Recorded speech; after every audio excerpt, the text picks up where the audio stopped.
Hello and welcome to my first entry of my series on historical drinkware, the Pheidian Mug. So we have here an example of a Pheidian mug unearthed in Capua, Italy, that is believed to be from about 435 BC, dating it to the ancient Greek period. The scan for this 3D print comes from the British Museum and was hosted on My Mini Factory's Scans of the World collection. Pheidian refers to the shape and style of the cup, and refers to a particular sculptor's name, Phidias. Phidias was a Greek sculptor of some repute, and his name was inscribed on the underside of the first example of this type of mug unearthed in modern archaeology. Known to be common drinkware, particularly for wine, as with many items in the ancient household, they were also repurposed for anything, really. Dry foods, non-food liquids. If you chip a cup, you might not throw it away, you might use it for flour or pencils, whatever really comes up.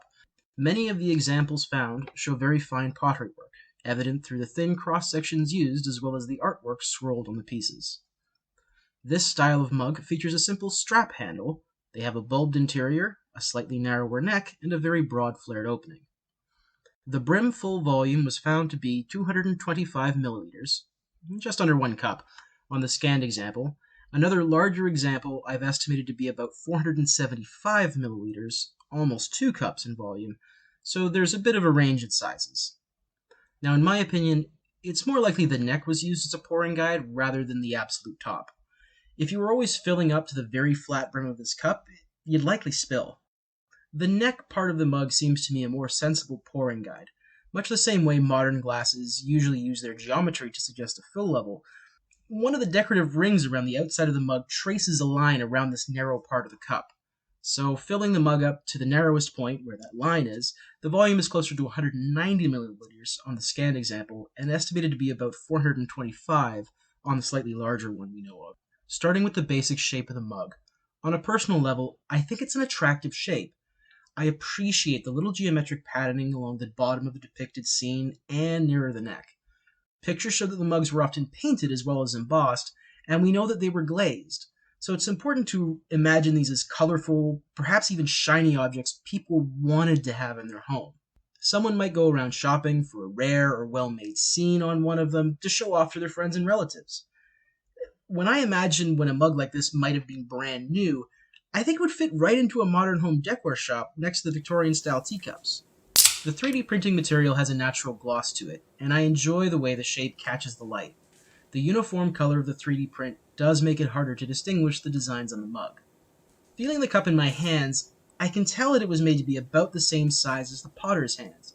It's a very natural shape that sits perfectly in the palm of the hand. The strap handle is a little smaller than I would have made it, but it's still handy for keeping it well gripped, and fits over my index finger up to the second knuckle. I also really love the geometric fidget someone's described all the way around. It's the perfect thing for those of us who like to fidget. The design on the example that was 3D scanned is, I think, a sort of factory second, or perhaps it's incomplete. I've seen other examples with an almost identical style that have, frankly, much more detailed depictions on them. I suppose, though, we should be grateful for what we have in this case. Still, I appreciate the idea that the mug is a classic scene, unrelated to the contents. It's just pure decoration.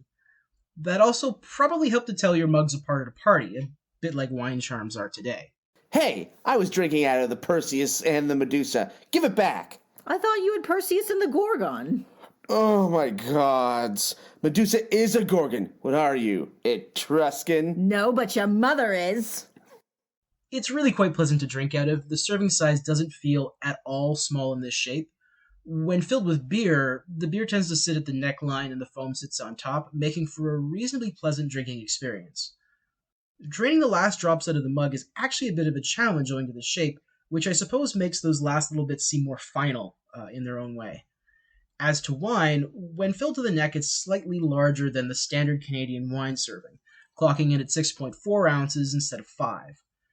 If you sip out of it, the flared end sort of encourages a bit of aeration and slurping. I'm not sure the shape is ideal for presenting the aromas we target in a modern wine. As to whether it would dissipate aromas we would want to avoid in an ancient wine, it's a bit of a more complicated question. On to the replica I've made. Now, there is some variation to the size of these mugs, so to be more academically honest, I thought it might help to replicate one that was closer in size to another mug we don't have scans for, but we do have measurements of. There's a very similar example that's 95 millimeters tall instead of 75 millimeters, which is what we have for the scan model. Since the shape of these cups is fairly straightforward and geometric, I went ahead and modeled one in SolidWorks that matched the slightly larger size. That's the one you see here. Because the original scene was a religious one, even though it appears to have been mostly set dressing, I elected not to replicate the religious artwork on the new mug. Instead, I've adorned it with the inscription that was found on the bottom of the original that translates to "I am of Pheidias," and just some scroll work of some barley-like ancient grains.